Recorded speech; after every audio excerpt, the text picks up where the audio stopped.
बिस्मिल्लाहिर्रहमानिर्रहीम, अस्सलाम वालेकुम। Welcome to JICA with तल्लत। कैसे हैं आप सब? अल्लाह आपको अपनी अमान में रखे, खुश रहें, आबाद रहें। आज मैं आपको बड़ी आसान भी है और बड़ी मुश्किल भी है ये क्रैकर फ्राई करने की रेसिपी बताने लगी हूँ। ये अक्सर क्रैकर फ्राई करते हुए हार्ड हो जाते हैं, तो वो मैं आपको परफेक्ट रेसिपी बताने लगी हूँ कि ये सॉफ्ट और ख़ूबसूरत और अच्छे कैसे तैयार होते हैं। चलिए मैं आपको बताती हूँ कि ये किस तरह तैयार करने हैं।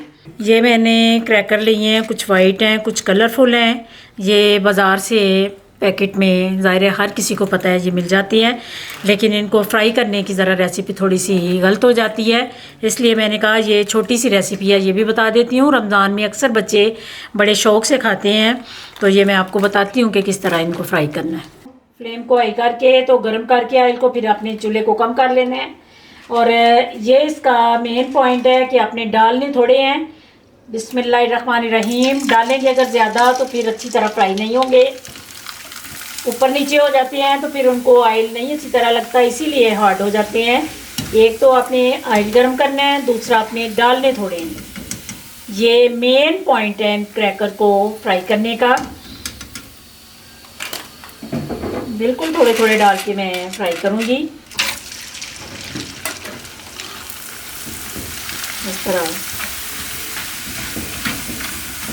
फिर आपने फटाफट से, क्योंकि ऑयल काफ़ी गर्म हो गया है, तो आपने निकालते जाना है और बनाते जाना है, तो इतने अच्छे मिनटों में तैयार हो जाते हैं।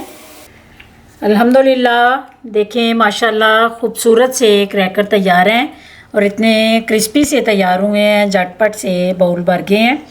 ये मैं आपको तोड़ के भी दिखाती हूँ। ये आज की मेरी फटाफट सी रेसिपी आपको अगर पसंद आए तो ज़रूर इसको लाइक शेयर कीजिए। दुआओं में मुझे याद रखना। अल्लाह आप सबका हामी और नासिर। अल्लाह हुदा हाफिज़।